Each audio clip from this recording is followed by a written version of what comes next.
Assalamualaikum warahmatullahi wabarakatuh. Perkenalkan, nama saya Birul Langit Nur Hakim dari kelas 10 RPL.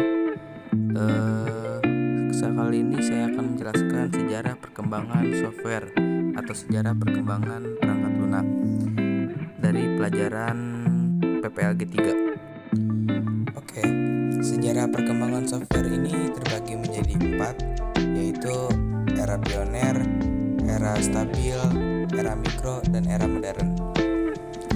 Setiap era ada perkembangannya tersendiri, yang pastinya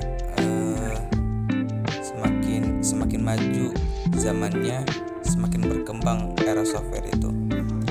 Dimana di masa sekarang ini sudah begitu banyak sekali perkembangan yang dialami oleh perkembangan software, dan di sini kita bisa lihat tahun-tahunnya. Kita masuk ke era pioner. Komputer itu atau software komputer itu masih berupa sambungan-sambungan kabel. Jadi kalau kita ingin melaksanakan atau menggunakan program tertentu, maka kita harus memilih kabel yang akan digunakan. Jadi satu kabel satu program. Lalu yang kedua, menggunakan pancet card atau kartu yang dilubangi. Kartu yang dilubangi ini fungsinya sebagai ya dan tidak. Jadi kalau ada kartu yang dilubangi berarti ya, kalau yang tidak dilubangi berarti tidak. Yang ketiga, software satu kesatuan dengan hardware. Maksudnya ya satu software satu hardware ya satu software, tidak bisa di satu sama lain. Contohnya seperti kalkulator. Ya, kalkulator hanya untuk hitung.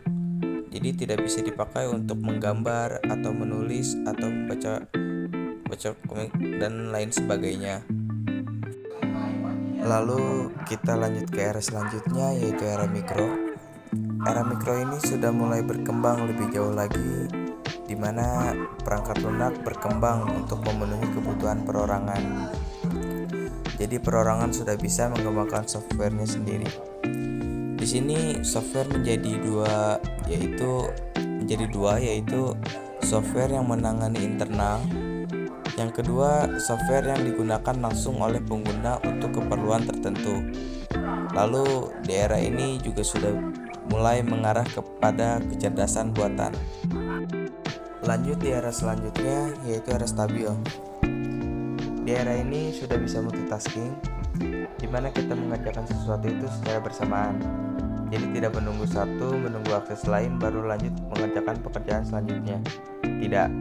Di sini kita sudah bisa multitasking, jadi untuk pekerjaan bisa dibarengkan dengan pekerjaan lainnya. Lalu bisa multi user, banyak pengguna sekaligus, jadi tidak perlu menunggu satu orang gitu.